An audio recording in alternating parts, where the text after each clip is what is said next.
Bonjour, alors dans cette vidéo, on va faire du balancement d'équations chimiques avec la représentation de Dalton, un modèle atomique qu'on a vu précédemment. Donc, on a une équation chimique qui est le C3H8 plus O2 donne du CO2 plus H2O. Alors, la première étape, ce qu'on va faire, c'est représenter nos molécules. Alors, C3H8 veut dire que j'ai 3 atomes de carbone avec 8 atomes d'hydrogène et le tout doit être collé. J'ai utilisé de la couleur, ce qui n'est pas absolument nécessaire, mais ça peut vous aider si vous êtes plus visuel. Mais l'important, vous pouvez prendre le symbole chimique de votre atome et le mettre à l'intérieur. Donc, O2, j'ai 2 atomes d'oxygène qui sont collés ensemble, qui sont combinés. CO2, même chose. Et H2O, même chose. Quand on veut faire un balancement d'équations chimiques, notre intention, c'est d'avoir le même nombre d'atomes de chaque côté. Par exemple, ici, j'ai 3 atomes de carbone et que j'en ai juste un ici. Donc, mon équation n'est pas balancée. Lavoisier avait dit rien ne se perd, rien ne se crée, donc les atomes ne peuvent pas disparaître. Alors, dans ma première étape, j'ai représenté avec mes dessins mon équation chimique. Dans ma deuxième étape, je vais balancer l'atome qui est dans seulement 2 substances en ajoutant des dessins complets. Ce que je veux dire, balancer l'atome qui est dans 2 substances seulement. Exemple, le carbone est dans C3H8 ici. Il n'est pas dans O2, il est dans CO2, mais il n'est pas dans H2O. Donc, on voit qu'il est à 2 endroits.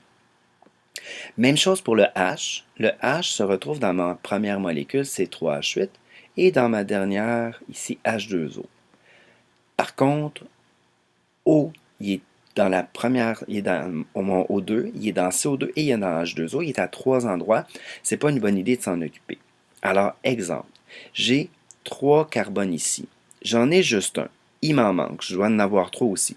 Alors, ce que je fais, c'est que je vais redessiner encore une fois la molécule de CO2. Puisque j'en ai besoin de 3, je le refais. Donc, je me retrouve avec 1, 2, 3C et 1, 2, 3C du côté des réactifs. Mon atome de carbone est balancé. Je vais m'occuper maintenant de l'hydrogène. J'en ai 8 ici. Ici, j'en ai 2. Alors, il m'en manque du côté des produits. J'en rajoute. Je suis rendu à 4. J'en rajoute. Je suis rendu à 6. J'en rajoute un et je suis rendu à 8. 1, 2, 3, 4, 5, 6, 7, 8.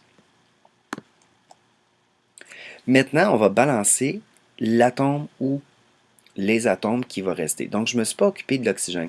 D'ailleurs, l'oxygène, c'est souvent l'atome qu'on va s'occuper à la fin, puisqu'il est souvent représenté à plusieurs endroits.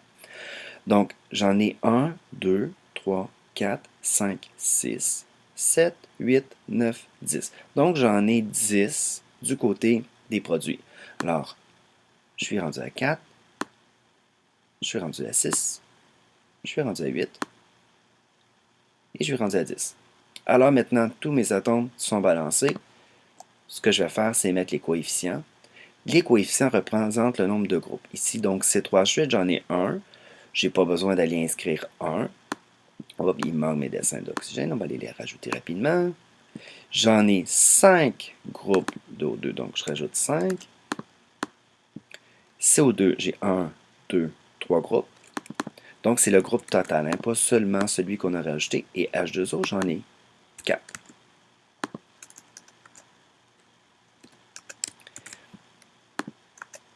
Voilà. Et voilà, mon équation est balancée. Vérifiez qu'elle est bien balancée, alors regardez ce qu'on peut faire. Ici, le coefficient, il n'est pas là, mais c'est comme s'il y avait 1. Donc, si je fais 1 fois 3, ça me donne 3 pour le carbone. 3 fois 1 donne 3. Pour l'hydrogène, 1 fois 8 donne 8. 4 fois 2 donne 8. Finalement, pour l'oxygène, 5 fois 2, j'ai 10. Ici, j'ai 3 fois 2, j'en ai 6, plus 4 fois 1, 4. Donc, 4 plus 6 me donne bien 10. Alors, je viens de vérifier qu'elle est bien balancée. Je peux aussi prendre le temps de regarder si mon nombre de dessins pour les atomes est identique pour chaque sorte. Alors, un petit exercice. Maintenant, essayez de balancer l'équation suivante avec la méthode de Dalton. Vous pouvez faire un pause, je vais attendre 5 secondes et ensuite, je vais vous montrer comment on aurait pu la résoudre.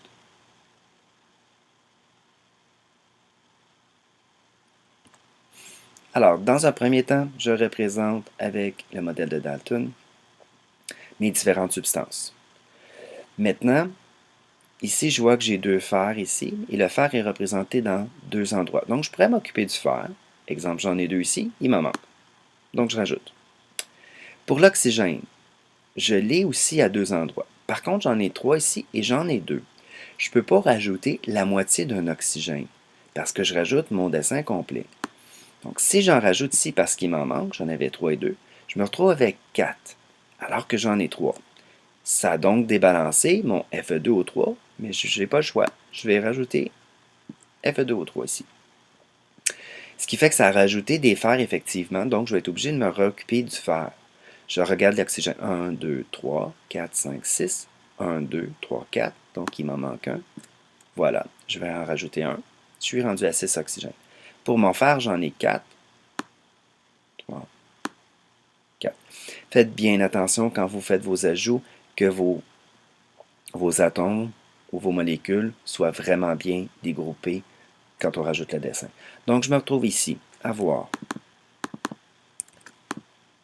2 Fe2O3, 3 groupes de O2 et 4 atomes de fer. Mon équation donc est balancée. Je fais une petite vérification. 2 fois 2, 4. 4 fois 1, 4. 2 fois 3, 6. 3 fois 2, 6. Alors, mon équation est bien balancée.